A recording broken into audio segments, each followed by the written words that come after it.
so much, Hannah. Hi to everyone, welcome. Thank you, as always, for joining us today. We're here to talk about how to deliver a really engaging prime and school engagement scheme. Of course, as the context is asking us to, we're going virtual. So we're talking about how to deliver these schemes really successfully in the virtual world that we find ourselves. I'm Stephanie. I am the head of early careers at MyKindaFuture. We're delivering this in partnership with Prime today. I'll be facilitating the discussion and giving some of my own insights into the topics that we discussed. We're really lucky to be joined by two fantastic speakers and panelists who I am going to ask to introduce themselves very shortly. Just before that though, just a bit of a brief overview of the session.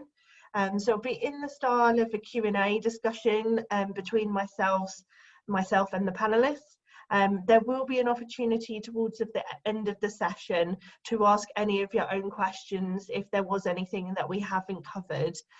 Do use the chat function for this. One of my colleagues will be picking up those questions towards the end.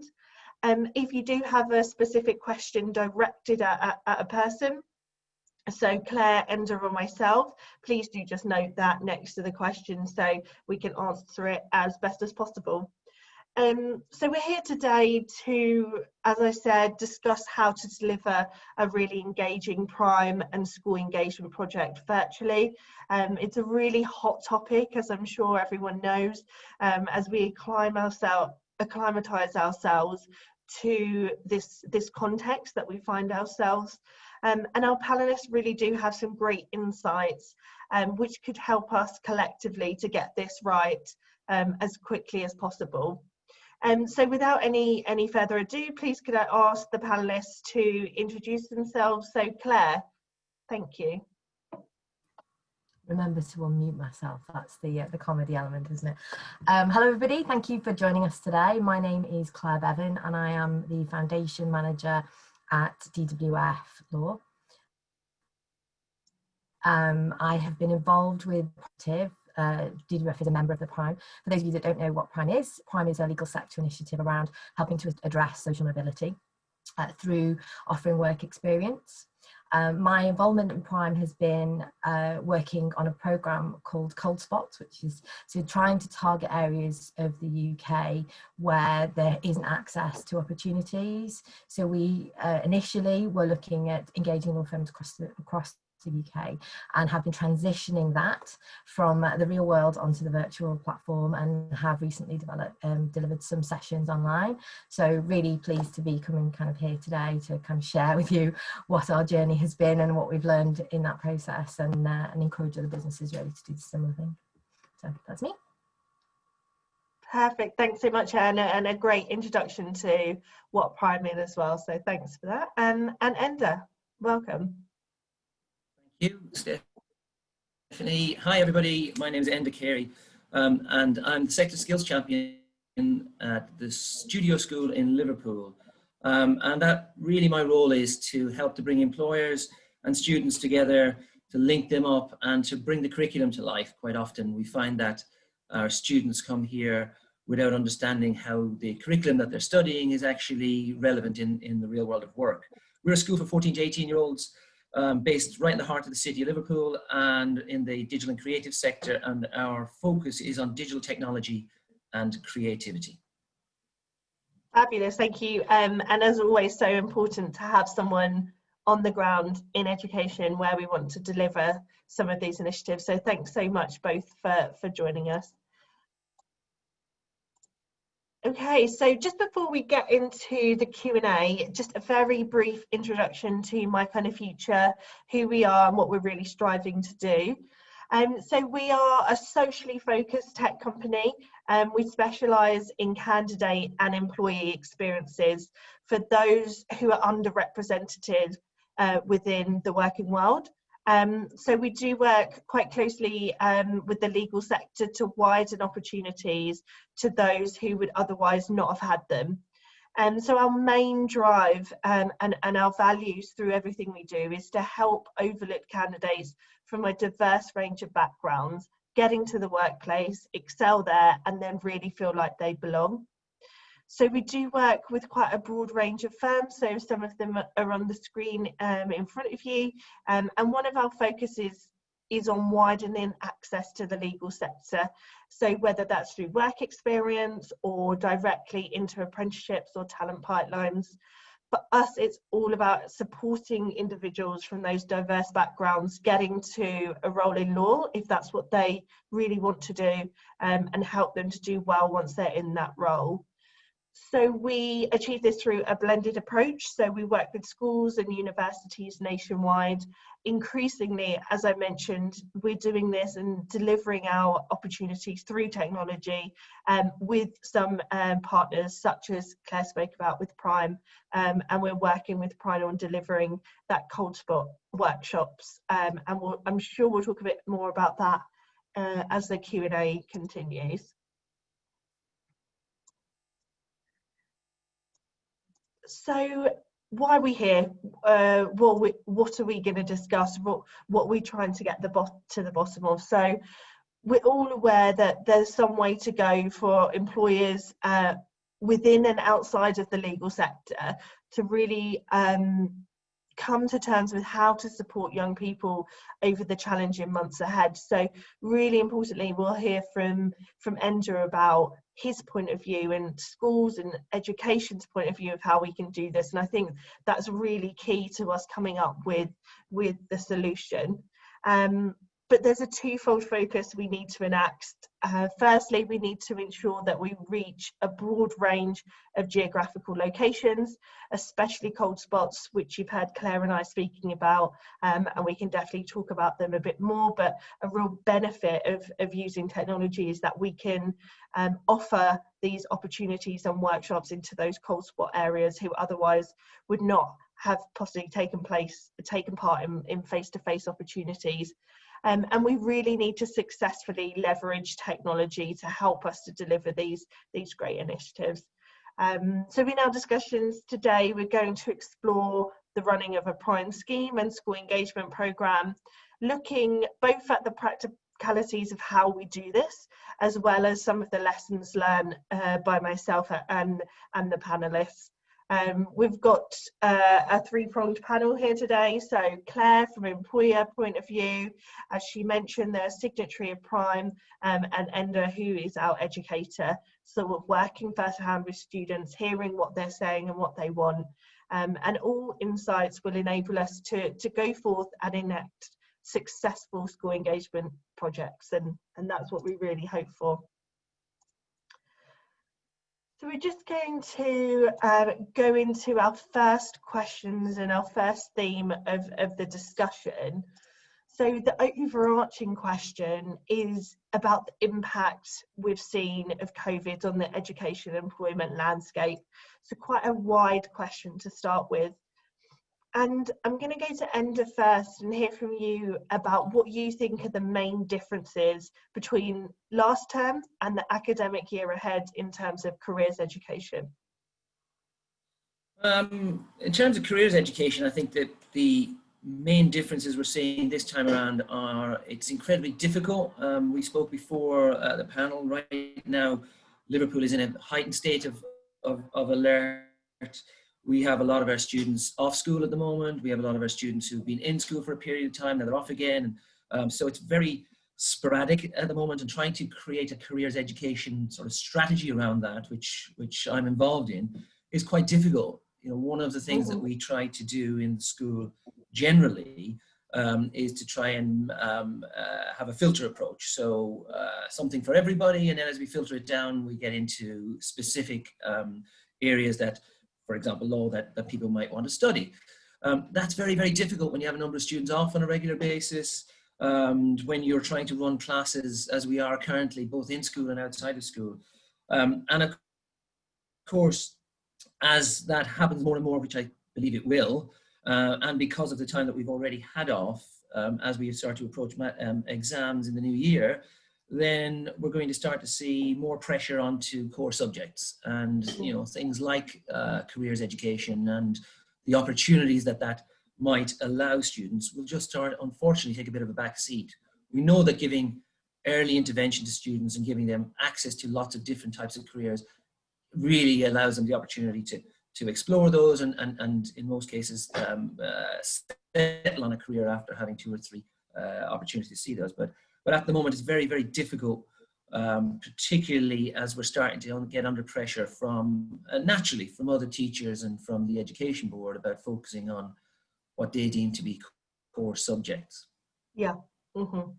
Yeah, and that's a great point about the extent to which we think careers ed may lose out to curriculum time, and you've definitely touched on that there. And I think a really important question is, how do you expect young people's career aspirations, expectations to shift because of that?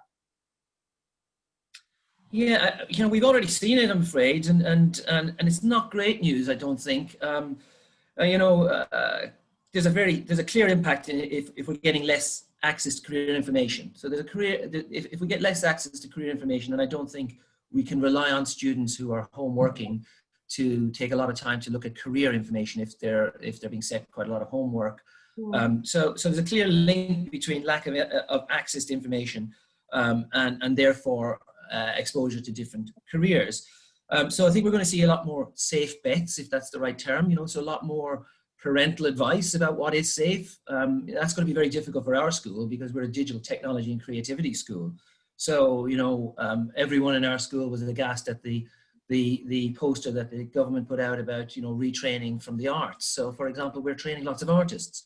We're training lots of artists who will join the video game sector. The video game sector is the fastest growing sector in the whole of the UK right now. Because of lockdown, people have been playing lots more video games, and yet we're so it's a real mixed message. So I think we'll have more safe bets, less social mobility, I'm afraid, which I know is an aim of yours, and I just see that taking a little bit of a hit, hopefully not too badly. Less traveling students. I think people are starting to travel less. We've seen that a lot of our students who go to university have started to go more to local universities, and we've seen that quite a lot actually this year, particularly this year. I would say that's up by about 25% of our students, and our students, again, because of our specialisms, tend to travel all around the country, depending on the university, up as far as Scotland, down as far as Devon. So I just think, I do think that's going to have some ramifications about our aspirations. We try as much as we can to always give that message of you can. So when a student comes in here who may be a doodler and those doodles then can translate into characters, and those characters can then translate into animations, and those animations can then translate into a video game and a career in that. Saying you can at the beginning is the message we always give. Right now, that's a very mixed message from government, I think, and that's difficult, and I think we will see that maybe impacting for quite a few years, actually. I think that'll take a few years to change. Yeah. No, really important points you've made, although sometimes it's quite hard to hear, but it's the reality of what's happening. So really good for us to hear that, and I guess that's part of the reason why we're here, to try and mitigate some of those negative connotations that we're seeing. So yeah, I mean, I would add, Stephanie, so there will be a positive message at the end, but that is the situation at the moment, but it doesn't stop us from pushing forward. It doesn't stop us. We are in an area here in Liverpool which is renowned for digital and creative companies. Very fortunately, and through a lot of hard work and fighting from a lot of companies locally, the vast majority have stayed in business in a very challenging environment, and they've stayed in business, and they're hiring more people. So, we're bucking the trend a little bit, but I think there needs to be a conversation at DFE level and at government level to really stop the mixed messaging. I really believe that in a time like this, it's a time for innovation. This is a time when we can do things differently and we can innovate. And a lot of our students talk about that, about please don't go back to the way we were. Let's think about a new way. Let's think about, and that, I hope will impact on the sector. I think we'll see a lot of new entrepreneurs coming along, a lot of new jobs. a new way of working, whether it's using Zoom or whatever the technology is. We certainly start to see those, and we're having to change our practice in school to reflect those, you know, where before we never would have to teach our kids how to use a Google Meet or a Zoom session. We're now starting to teach that in school. So, you know, 21st century skills, I guess. Yeah, absolutely. Absolutely. Thank you. And then on the flip side, Claire, how have you seen COVID-19 impacting your strategy for engaging and supporting young people? So one of the things I will say is that I have been inspired by, so as a business, DWF, we offer a 5-star futures program, which is how we link with the Prime Initiative. And there was never a question of, you know, we deliver that in our offices, in our locations around the business, we connect with the school. There was never a conversation about, you know, we won't do this anymore because we can't do it anymore because we're not in offices. You know, we are now, most of our workers are now based at home. It was, okay, how can we do this? And how can we make this happen? Because it's important and we need to do it going forward. So transitioning what we had as a face-to-face offering into an online offering has been really an interesting journey, and you know, feeding that into the way we're working with Prime as well, and with other law firms, and what they're doing online, and learning from them as well has been a really interesting process. Having the conversation with schools about how are you going to use this? If we do this, or rather we will do this, how do you want us to do it? What's it going to look like? You know, how are young people going to access it? Are they going to be signing in from home individually? Are they going to be coming in from classrooms? What do you want us to do? How that's going to look, and having those conversations has been really important. And I think one of the things we've learned is that, you know, delivering one face-to-face session has been, you know, it looks like this, but actually our online is going to look different depending on how it's delivered, whether it's the students accessing us individually to sign into a session, or whether or not it's a school accessing. So we're having to be really adaptable and learn as we go along. You know, the activities we do online are looking very different to what we were doing on a face-to-face. So one of the sessions that we always did was around, you know, the introduction piece. Go in, shake somebody's hand when you walk in. It's really good. It's how you present yourself. It's how you introduce yourself. It's a world of work piece. Can't do that anymore. Probably can't even do that in the real world anymore. So, you know, what do we do, and how do we help people feel comfortable and introduce themselves and make an impression, and how can we make that happen, you know, online through an online system as well. So that, you know, that's been a really interesting journey, and it's been great within the Prime Initiative to kind of make that happen with other law firms as well, and share our experiences. And you know, we all work slightly differently. What does that look like, so that we can have a fuller experience for the young person kind of when they come in. So yeah, it's really interesting. But I think one of the messages is there has been no conversation about we shouldn't do this anymore. Social mobility is really important. It's really important to the businesses. It's really important to Prime. It's really important to DWF. So, you know, we want to work with schools, and we want to make that happen. So. Amazing, thank you, because there's definitely the theme of a can-do attitude and not questioning what your strategy is. It's about pivoting it to how you can deliver it right now, and some co-creation as much as possible. And I know on Prime we are trying to be as flexible as possible in terms of how that is delivered virtually, what platform is used, to make sure that we always have those schools and those teachers in mind. So yeah, really useful. Thank you, thanks so much. And it's lovely to hear from an organisation who are so passionate about this. So thank you. On to the next question, and it leads on from what we were just talking about in this new era of the new normal and a digital first world. How will engagement differ? So Enda, as a school, how do you think your engagement with employers will differ? And also, how would you like it to look? As you said, this is an opportunity for innovation. Now's the time for us to tell and speak with employers about what you would like it to look like. Sure. I mean, for us, I think it's going to change massively again.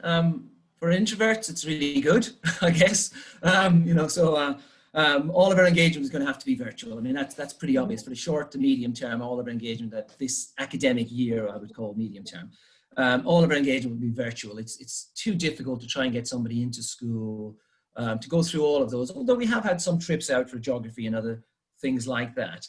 But not just to, and Clare, I think, mentioned it before, it has to change quite dramatically in terms of the way that we structure it now, because we're now, if we move everything digitally and everything virtual, we really need to understand how to make it meaningful, and that's the absolute key for us. You know, if we're going to have engagements, whether that is a masterclass, a workshop, etc., then they have to be meaningful. And so we're starting to see employers working really closely with us and trying to understand how a teacher would make that meaningful, almost a lesson plan. And that's quite interesting for employers. It's really interesting because they're starting to get to understand how we change lessons up and try and make sure that the pace of a lesson is appropriate for everybody within it, and so on. And employers have never really had to think about that, you know, or certainly if they're not in the world of education, employers. The other thing that we seem to be having some good feedback on is workplace visits, because they were quite difficult to organize in the past. You know, if you wanted to have a group of students going out to workplace and 20 students turned up and, you know, sort of at various times, and they all had their phones out and everything else going on, that was quite disruptive for the workplace. But actually, when an employer came in, one of the first questions they asked to the employer was, so what's it like in your office or in your world of work? What actually do you do, and what kind of stuff do you have around, and what software do you use, etc., etc. That's going to be a lot easier, and certainly a lot of employers are saying that that's going to be a hell of a lot easier for us. We're encouraging employers actually not to do the very structured, here's a very sort of polished presentation about our office, but actually to just, you know, pick up a phone like we're doing now, or pick up a Zoom or a laptop and walk around and go, this is it, this is what we do every day. And when you break down some of those barriers for students, they kind of start to really ask some interesting questions about, you know, sort of, okay, so what's that thing you got over there? What does that do? And yeah, it starts to get very much more impactful and much more meaningful. So of course, the other bit that we have to do in the background then is ensure that our students, as I've already said about things like Zoom and stuff like that, but actually ensure that they start to understand how to use online tools. So for example, our year 9's 13 years old, 24 of them the other day, at least half of them, so that's at least 12 students, had never sent an email. So when we asked them to send me an email with the attachment for something from a Google document, they really struggled. And you kind of think, oh, that's strange, but actually, when would they have sent an email, apart from maybe logging onto their game system or, you know, sort of registering for something or other? So they haven't used email particularly a lot, so we have to teach them a little bit about that. They don't know the etiquette for chat. So for those of you who run on, you know, like this, a chat functionality, it's quite tricky to do chat management quite a lot. You know, this is very focused, but, you know, when you have a bit of an unfocused class.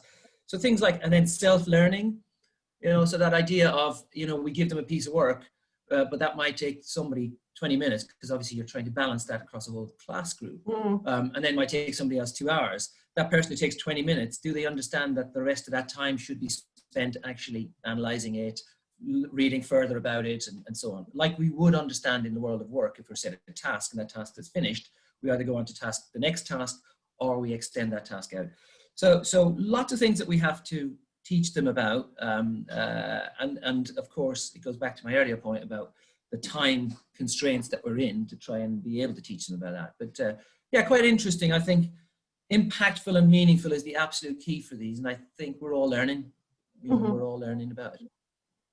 Yeah, and one of your points is really good about making it impactful and meaningful. One of the ways you can do that is by weaving it into the lesson plans and curriculum time. Yeah, again, we try to do that, but I see that becoming a bit less and less, actually. So only because of time constraints. You know, if we've got a teacher who wants to deliver their curriculum, and the students have missed a hell of a long time. So, you know, for example, in our school, we have a careers month in January where we get all of our staff to focus in on their subject and link it to careers, and then we bring in, virtually this year, but we bring in employers to on a kind of a carousel basis to talk to their students.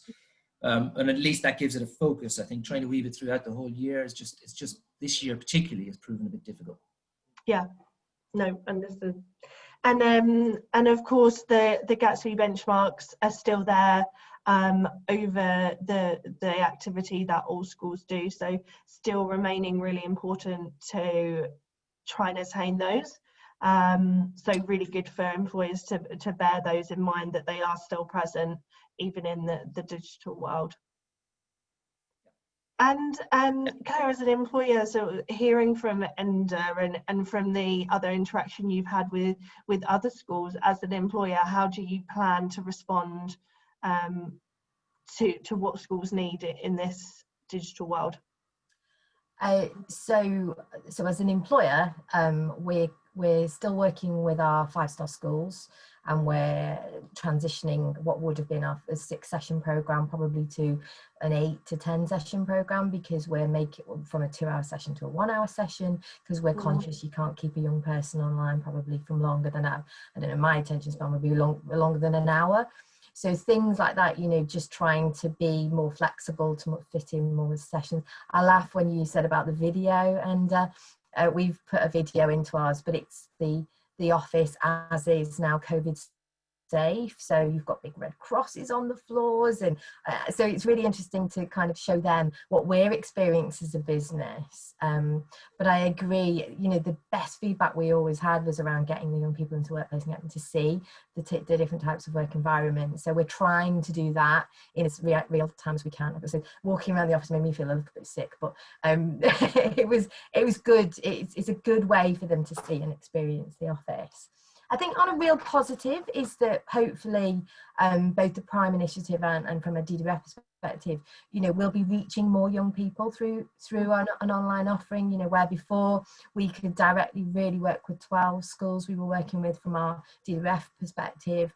You know, now actually we can open that up and offer it to more. So we're now going to offer both our one-on-one with our schools and do sessions with our 5-star schools, but we're also delivering a program of open sessions, panel discussions that we're offering out to schools, to a wider school, as well as obviously working on with the Prime, the Cold Spots initiative as well, where we just done a session in Scotland where we reached, you know, schools that were miles away from our offices in Scotland that we would never have touched before. So I think this is a real opportunity, and we've certainly spoken both from a DWF and Prime perspective of, you know, this is a way forwards. You know, we shouldn't stop this when the world might go back to normal, but this should complement what we do rather than compete with it. So, you know, this is an opportunity. Let's see the positive of it all, and hopefully we can still try and touch those young people that wouldn't get the opportunity before. Yeah, I think that's a great point, and it's an opportunity to innovate and hear from each other about how we want it going forward in this new world. So yeah, definitely really important. And now just moving on to a more practical question. So Enda first, what features do you think good digital engagements need? So I mentioned the Gatsby benchmarks, and that's definitely something, if anyone's not sure, we can pick up after the session. Is there anything in particular that you think a really good digital engagement would need to be meaningful and impactful? Certainly, I think from our point of view, feedback, you know, sort of it's one of the things that we try to do is align, as I said earlier, align our curriculum to as much as possible to what's going on out in the real world. It's quite difficult sometimes as the curriculum struggles to keep pace sometimes, particularly in technology. But I think students need affirmation and praise all the time. And I find it quite strange that we go from a system in school where we have regular assessment and regular review and regular grading to, you know, when we go to the world of work, you're lucky sometimes if you get an annual review.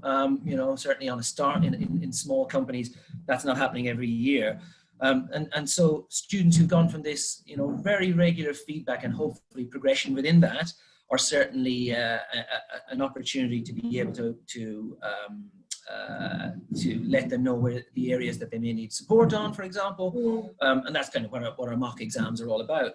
And then they go into a world of work when they don't really, it doesn't really relate when they go there, and they don't have the same experience. So in the past, we've used what we call KPIs, key performance indicators, that industry have come along and worked with us on, for example, where a student may come in, and I'll use code as a good example. Yeah, a student may come in with a knowledge of how to code. And then we teach them underlying knowledge in terms of computer science. And then they might learn a new coding language, and they might move from a beginner to an intermediate to almost to an advanced, yeah? And so they can start to have that conversation with an employer, and the employer recognizes what that means. It doesn't mean they're an advanced programmer like they would hire from someone with 10 years of experience, but it means as a student, they have reached an advanced level. They still are a student, and then they go on to hopefully university or directly to work. So I think that was kind of important for us in terms of trying to get those KPIs in. They seem to work really well for us in the past. Again, we haven't tried them this year virtually, so it would be interesting to see that. And the other thing is a mixture of on and offline activity. And I think that will be very important. You know, we talk to our students here all the time about, you know, who wants to be average? What employers want people who are average? They don't ever come along and say, can you just give me someone who isn't really trying? And so how do you show in this world, in a virtual world, that you're trying above and beyond? And I think that's got to be both a mixture of online and offline activities. There's only so many people can put something in a chat or, you know, put a virtual hand up. So how do you show that you've understood it? And so we work with employers on things like a live brief, for example. So where we might talk to Clare and say, tell us a little bit about your own story. We then might say, okay, give me an example of something that you've done in your work in the last 3 months that you're happy to share, and then let the students go and work on that, and then come back and share that with you. And then, you know, between the teacher and the employers, we would feedback on that, you know, and we find that works pretty well as well. Perfect, thank you. That's all really useful. Another thing that we've seen as well is having some support pre and post an activity, just to make sure that students are prepped and ready, but also that there is somewhere we can signpost them to, or some sort of follow-up support is quite useful in the digital world. And Clare, from your experience of delivering some of these digital engagements, is there anything else that we haven't mentioned that you think is really needed to make it impactful and meaningful?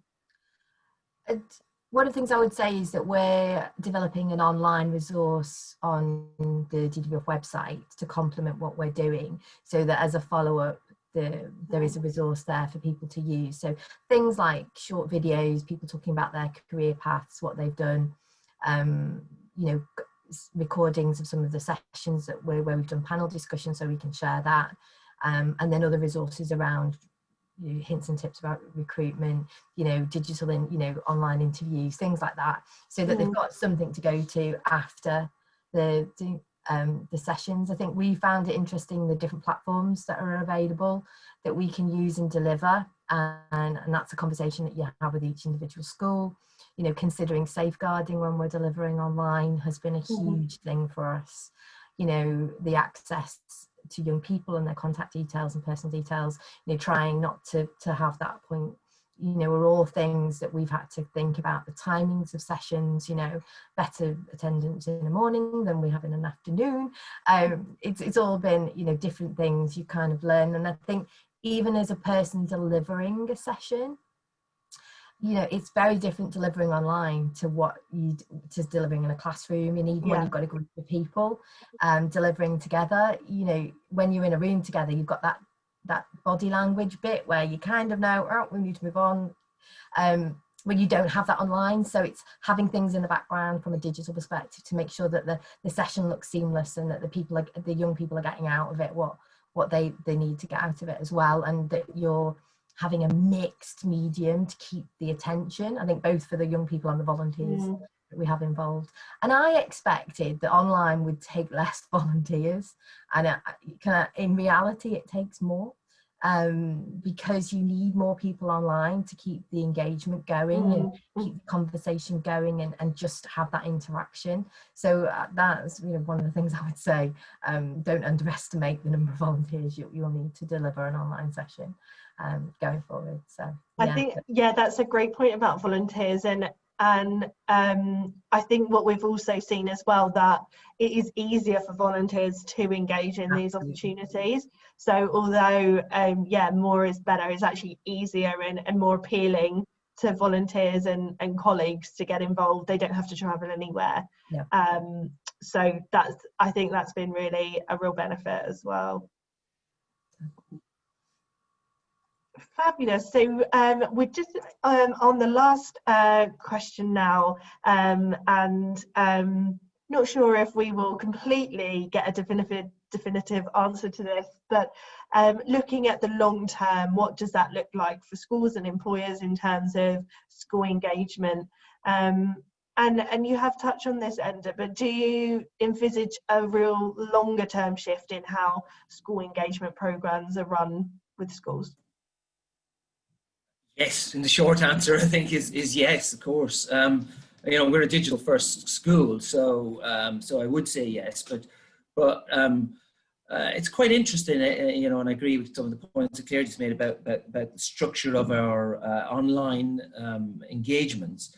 Digital is clearly here to stay. I think we're going to have a very mixed, even, you know, subject to everything changing and subject to we getting immunization and a whole host of other things that may happen or may not happen. There's no doubt that digital is here to stay. We are getting questions from students saying, I'm more productive at home, so therefore why do I need to travel to a school? There is a huge amount of work going on at the moment in the digital world, in the technical world, for example, creating virtual schools and virtual classrooms.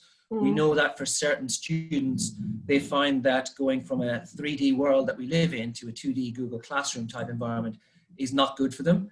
And then other students are thriving, particularly some of our creative students, interestingly. So the creative environment of the school is maybe not as creative as we thought it was. So we're seeing a lot more work from our creative students at home. And maybe that is comfort and you know, ability to really think a bit wider and so on. The big problem that I think we're going to find is not students at all. Actually, students are embracing this very, very quickly. You know, I mentioned earlier about chat management. You know, with year 13s, they like to chat a lot. They like to put video on. They like to make a lot of noise and show you their cats and dogs and everything else that's irrelevant to the subject. And then as they get older, the 16, 17-year-olds like to hide away behind the camera and very rarely will even put the microphone on. And it's quite interesting because, you know, that's the time when they really should be starting to embrace it. But actually, the third bit of that is teachers. And that's a real issue. It's a massive, massive learning curve for a lot of our staff to come up to speed with how to run an online lesson and what the differences are, how to run chat management, how to understand some of the language that students are talking about. I had a very funny, I won't say it now, but I had a very funny encounter with a number of students where they took the wrong idea about some of the language that they were using themselves. And it was a sort of a 10-minute chat about it until we calmed it down. But things like etiquette online, things like understanding how to use these tools, things like understanding, you know, I'm a huge believer in we've always should come to where the students are. You know, so as a school, we have a BYOD, bring your own device policy, so that students can bring their phones and, you know, games machines and everything else, and we can get onto our network and so on. That's quite unusual, but we embrace that in school. We show them how to use technology for good. And that's quite interesting when you know, so I think teachers need to embrace that as well. And I don't think that, and suddenly we are now going to where students are comfortable. They're comfortable online, they're comfortable in this environment, and it's teachers who are uncomfortable. And that's really, really interesting. You know, it's very, very interesting. How do we make that environment much more interesting, much more comfortable? I think there's a bit of work to do. I don't think 2D video is necessarily going to be the answer for everybody.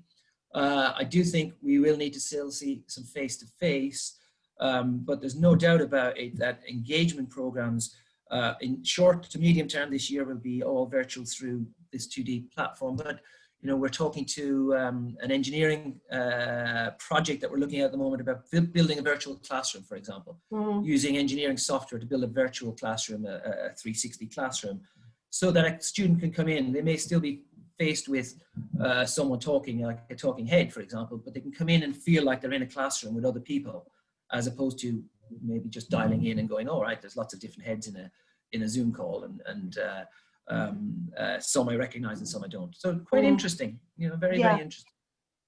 Yeah, really, some really interesting points there, and definitely hearing loud and clear that digital is here to stay. And yeah, final word from you, Claire. Are you happy with the digital here to stay?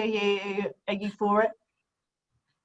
I mean, absolutely. You know, we've come so far. We've learned so much in such a short period of time, and you know, I know so much now about digital systems that I probably never wanted to know, really, but do now know. And I think it's a fantastic. You know, as I said earlier, it's a great opportunity to engage.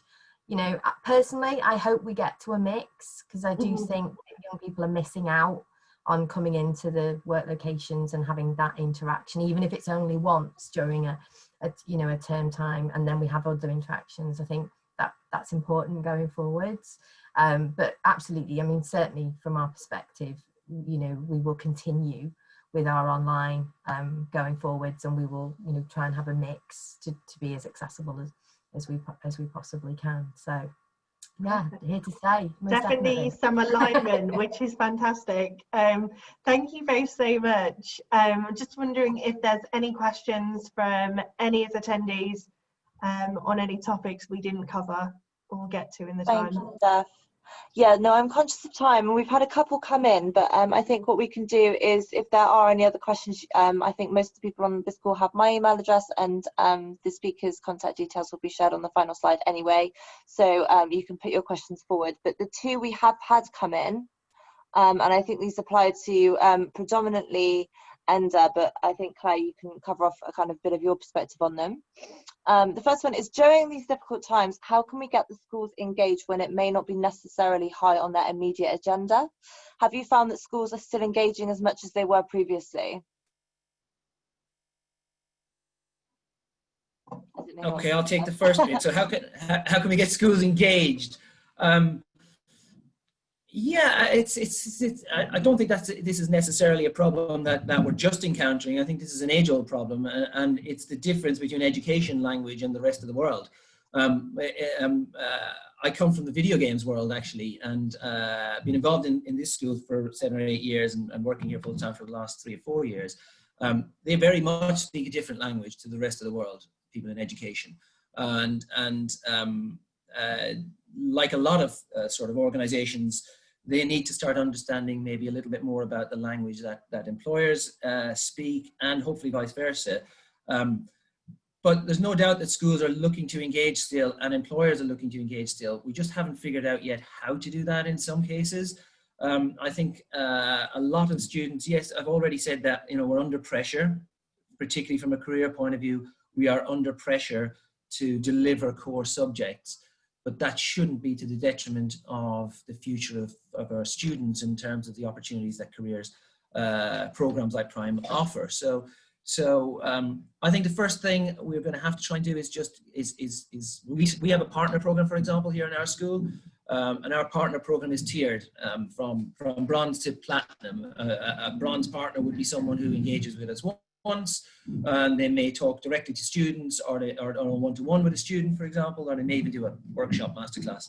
And then, you know, right up to a platinum partner, who would be someone who would work with us right the way through the whole cycle of curriculum, and then hopefully employ those students afterwards. So I think schools have been guilty in the past of sort of pillaging employers and coming along and going, yes, please come in and help us out. And then the academic year finishes and everybody stops till September when we start again. We need to now start to understand that this is a 24/7 world, and deal with employers on that basis, I think, a little bit more. Just like an employer would deal with a customer on a customer relationship management system, we kind of have to think about employers like that. You know, they are the customers who are going to employ our students in the future, and we have to start thinking a little bit like that. So we need to engage a bit more. We need to tell employers what's going on and how to engage with us a little bit more. We're fortunate, we're in the city centre, but if you're not in the city centre and you're 5 miles outside of town, there's no employers near you, that's pretty difficult. But having said that, the opportunity that digital and virtual gives us is pretty massive. You know, Claire said earlier that previously she could only visit 12 schools. Now we can visit, you know, 1,200 schools. You know, previously we had a showcase for all of the content that our students would create every year, and local employers would come along and see the work that they've been doing. We're about to do that virtually this Christmas. and that could travel anywhere in the world. So, you know, suddenly our students might be able to look at opportunities in the US or in Australia or wherever they want, you know, so as two extremes. I hope that answers the question. Do you want me to add something, Steph? Yeah. That would be great. Thanks, Claire. So whoever's looking, yes, we've all, you know, engaging with schools, it can be difficult. You know, we have so far it's been so good really with our 12, you know, certainly with the 12 schools that we engage with through 5-star, you know, having those conversations. You know, early days it was difficult to get hold of people, but now they're you know, they've had to adapt as well, and you know, they're learning as much as we are. So yes, it's getting better with these conversations. What I would also say is not necessarily just looking towards schools to help open the door to engagement. You know, we've worked with other organisations, obviously like Prime, like you know, with the MyKindaFuture's link there with Prime, you know, Business in the Community, Social Mobility Foundation, to promote our open sessions, you know, our panel discussions, so that students can access them independently through, you know, again, adhering to safeguarding link. So, you know, they could be opportunities there to kind of open up your sessions and promote what you do that isn't necessarily directly going through a school link. So, you know, certainly I would suggest having a look at that as well if you're trying to get in touch. Perfect. Thanks so much, Claire. Thank you, guys. And I know we've run over, but the final question I think we can cover off super quick as a kind of final takeaway. So what are your 3 top tips for delivering the best virtual sessions to school-age students? Sorry, I missed the middle of that question, Hannah. What are the 3? What are your 3 top tips for delivering the best virtual sessions to school-age students? Do you want me to go first? Or Go for it, Claire. it all went quiet suddenly. I would say keep it short. I wouldn't make it too long. I would put as much variety in as you can. So, you know, some platforms allow you more engagement than others, where you can try and get a platform that will allow engagement.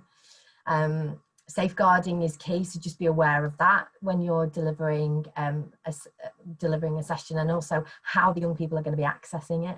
You know, certainly write that into how you're delivering it, and as I said earlier, don't underestimate the number of volunteers you're going to need, because you do need the people to help with that engagement, and it's good for that interaction. So they would be kind of top tips from me. Very quickly, I would say practice. This is new for everybody, you know, so practice. If you're not used to delivering something via Zoom or Google Meet or whatever the platform is, practice it. It really does pay off, you know, and so practice or be prepared. Pre and post, I think, is important. We talked about it earlier in one of the discussions, but have something to set, whether it's an agenda like we had today, for example, or whether it's a piece of work that you want the students to engage in, or even if it's just a video to set the scene. Quite regularly, I'll send a YouTube video to our students via Google Classroom to say, this is what we're talking about today. It's not me talking, because, you know, they listen to me quite a lot. So here's a video of somebody else. It might be a TED talk. It could be something, obviously, that's relevant. And then post, follow up with the students afterwards. Did you get it? Did you understand it? And lastly, I think persevere. Sometimes when you have video off and chat off or microphone off, you could feel like you're talking to yourself. And that's quite off-putting for if you haven't practiced it quite a bit. So really persevere. By the law of averages, it gets through to somebody, and the people who want to be there will listen, and, you know, they will follow up. So that would be my tips: practice and persevere, really. And then finally, mine would be align to the Gatsby benchmarks as much as possible. That will make it much easier to get schools on board. Be flexible with the platform, with timings. You know, schools and employers both be flexible, and then patience in terms of the time it will take to book it in. So bear that in mind, that things take a little bit longer with schools sometimes. So having that as an expectation from the start will help. Great, thank you so much, guys. Fabulous. So as Hannah mentioned, our emails are on the screen. If there is anything that you didn't have time to ask, please do get in touch with us, and would be happy to chat through more about the activity that MyKindaFuture help employers to deliver, or on the ground in schools, or an employer's point of view from Clare. So do get in touch, but thank you so much for joining us. Thank you very much, everyone.